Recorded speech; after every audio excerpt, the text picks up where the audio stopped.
Klausimas, ar šiandien šoksim iš čia? Į čia. Nežinau. Nežinau, ar kiaušiniai šiandien bus tokie kieti, bet turim nemažą gepą. Pala, pamatuojam. Turim 1, 2, 17, 19, 21, 22 nuo pakilimo. Aš šoksim 2 metrus. Reikia pirmąjį tūliką nueiti, man atrodo. Aš irgi galvoju. Nu tai gerai, visų pirma, tai labas rytas. Labai seniai nesimatėm. Kadangi atsiranda šeimyninis gyvenimas, tampa labai sudėtinga treniruotis ir filmuoti ir dar editinti. Nu žodžiu, nereikia čia pasteisinimų. Yra smagu, kad vis dar išeina treniruotis. Tai ką tik atvykom į Liepają, varom išsikrausim mocus, eisim rengtis, apšilt ir bandysim važiuoti. Nu ir eigoj pažiūrėsim, kaip čia važiuosim.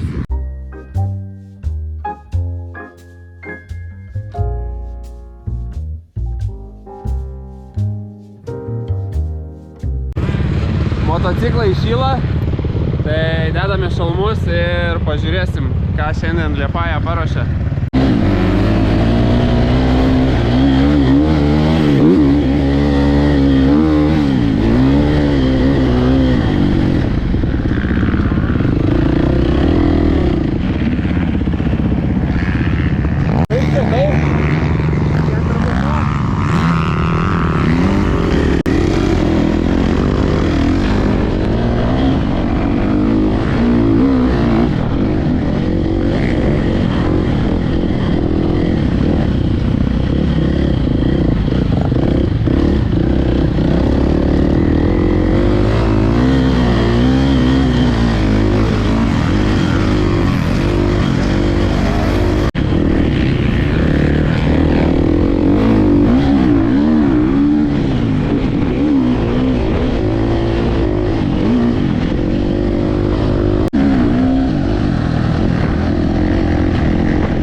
Kaip ir norėtųsi tą trampliną važiuoti, bet aš lapas provėžos kaip ir baisus kerta užmes. Aha, ir aš ne kažkaip tai. Myžalų pilni triusikai. Nesijaučiau užtikrintai. Tikrai taip. Važiuosim kaip per rūką. Žodžiu, prasivažiavom biškį apšilimo ratą. Jau ne vieną ratą, keletą ratų, 15 minučių. Oro sąlygos nedžiugina. Motyvacija 6 iš 10, oras 4 iš 10, mocas važiuoja, dešinys dilbis nenori taip važiuoti, bet kaip nors pramušim. Kaip Mariui sekės? Labą dieną. Kaip sekėsi? Taip kaip pensininkam gali sektis? Tie atvejai. Oi, čia Freibergs eina pridarė, šūdų prie vandenį pripylė, traplynus prilygino, dabar reikia važiuoti eina dar tos vandenys, žodžiu, oi, smėlis taškasi, levelės baigėsi, nevažiuokit niekas Liepoje, niekada. Šiaip šiandien ganėtinai stipriai perdaryta trasa, keletą posūkių tokių, kur visiškai 180 laipsnių apsisukė kitą pusę, tai biškį reikia mokėti važiuoti. Smėliukė, taip, smėliukė, dregnam smėliukė, kai kur ir šlapioj putroj, bet kaip matau, kokins pareina, jam tai nieko čia.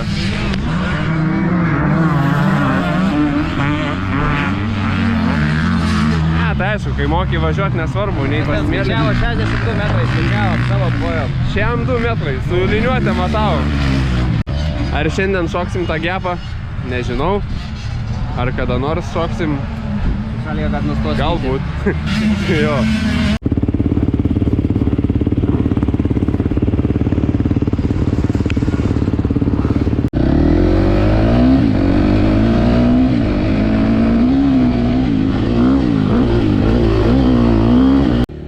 Kadangi turėjom patį nepalankiausią orą filmavimui, tai kaip matot, kamera apsinešus ir smėliu, ir lietum. Išvažiavimo, manau, šiandieną tiek ir keliamės į sekmadienį.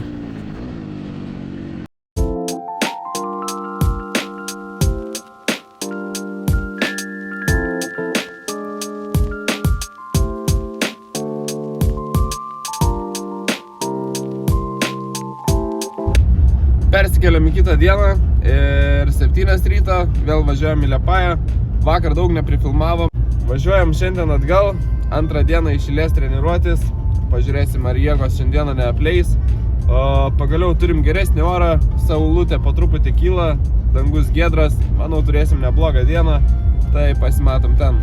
Atvarėm į traselę. Šiandien šiek tiek pašalė. Bet nieko, tuoj čia sulėks visi raideriai, prasivažiuos. Palauksiu Karolio, atvyks Karolis, leis pas save busę persirengti, nes kiek vėsoka ant lauko persirenginėt. Nepamenu, kada važiavau su tokia švaria uniforma, ta prasme visiškai naujom kelniam, švarūs batukai, beveik švari maikė. Tai šiandien parodysiu, kaip sugadinti visiškai naujas kelnes. Šiek tiek apšilom, nežinau kiek girdisi, nes mocai jau abu užvesti. Varom į trasą.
Šiandieną sąlygos žiauriai geros. Trasytė padaryta visai įdomi ir kol kas sukibimo dar turim gerai.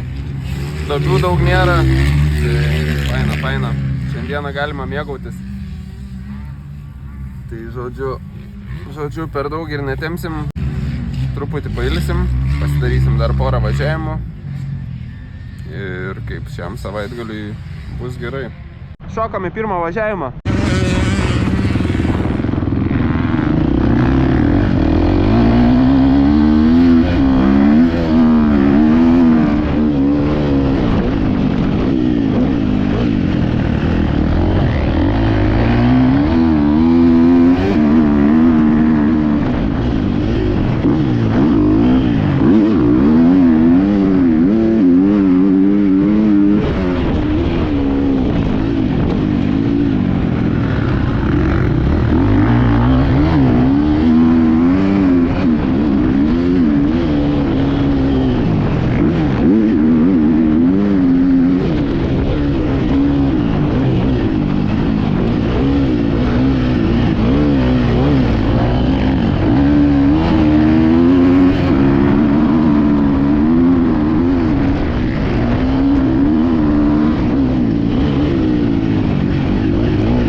Žodžiu, atėjom su vakariu įsivertinti, ar peršoksim?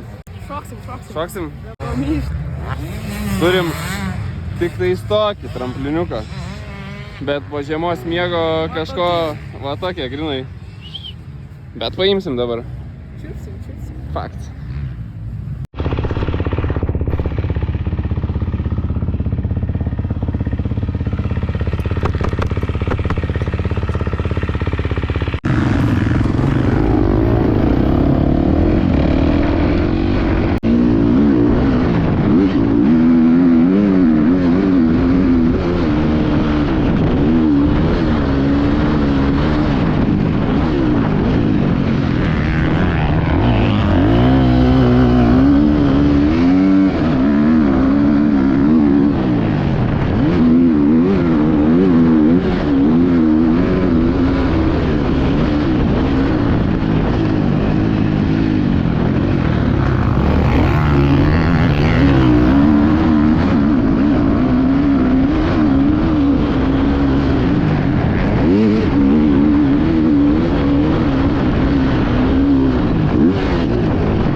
Žodžiu, kadangi nebėra vietos GoPro, tai išvažiavimų daugiau nieko neparodysiu. Darysiu dar vieną važiavimą ir po to pakalbėsiu.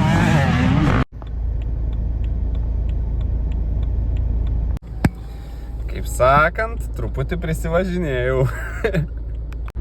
Žodžiu, sako, žinai, kodėl tave stabdžiau? Nu, aš aišku, kad nežinau. Sako, ponas važiavote 125. Nu, sakau, tamsta negali būti, ašgi su priekaba su motociklu taip neskubėsiu. Nu, sako, mūsų radaras tai parodė. Nu, tai žodžiu, pasiėmė dokumentėlius. Aišku, priekabos dokumentų neturiu. Tai, bet sako, don't worry, pačekinsiu per kompą. Nu, žodžiu, matysim, kuo čia baigsis. Moralas toks, neviršykit Latvijoj greičio, nes pasirodo, jie kiekvienoj mašinoj, gal ne kiekvienoj, bet šitą, su kuria aš prasilenkiau, turi greičio matuoklį ir sugebėjau nusifotkinti važiuodamas 124 km/h greičiu su priekaba. Ir baudelė gal būtų dar buvus mažesnė, ne galbūt, o bauda būtų buvus mažesnė, jeigu nebūčiau buvęs su priekaba. Tai, bet žodžiu, ne taip ir dar skaudžiai, 80 euriukų, bet kadangi esu doras pilietis, Latvijoje dar baudų neturėjęs, tai bauda per pusę, tai susimokėsim 40 euriukų. Nu, žodžiu, brangiai treniruotė, bet ką darysi? O skubu namo, nes laukia šeima, vaikai, noriu būti geras vyras ir suspėti visur, tad skubu namo, bet jūs taip nedarykit, neskubėkit, važiuokit leistinu greičiu ir tai yra pamoka, tai yra nepavyzdinga. Ir žodžiu, taupydami savo pinigėlius, geriau važiuokit leistinu greičiu, pataupysit ir pinigėlius ir finale pataupysit laiką, nes dabar ir sugaišau laiko, kol surado mano dokumentus dar, kurių neturėjau ir baudelė išrašyta, žodžiu, ne į naudą. O ką apie savaitgalį, tai smagiai prasivažiavom, važiavau ir šeštadienį, ir sekmadienį, tai galiu pasakyti, kad antrą dieną jau daug smagiau stovėjęs ant moco. Labai gerai būtų, kad pavyktų kiekvieną savaitę bent jau po 3 kartus išvažiuoti, tai būtų galima ir atsipalaiduoti ant to moco, bet kaip matot ir iš mano vlogų keliamų, kad paskutiniai 2 vlogai po mėnesį ar pusantro mėnesio turi pertraukas, tai panašiai ir su važiavimu būna, išvažiuoji, 2 savaitės nevažiuoji, išvažiuoji po 2 savaičių, tada vėl 3 savaitės nevažiuoji, nu žodžiu, reikalų asmeninių netrūksta šiuo metu. Bet bandom važiuoti kiek išeina. Tai savaitgalis užskaitytas, grįžtam į YouTube, pasirodžiau, kad esu gyvas. Ir manau dabar susitiksim ateinantį sekmadienį, nes įrašysiu, dar neįrašiau, įrašysiu, tikiuosi, vlogą, kurį jau norėjau įkelti seniau. Tai papasakosiu, kiek man preliminariai kainavo praeitas sezonas, tai kokios buvo išlaidos, kokios nenumatytos atsirado išlaidos. Tad ačiū, kad pažiūrėjot vlogą iki galo, paspauskit like, pakomentuokit, pasidalinkit su draugais ir pasimatom kitą sekmadienį.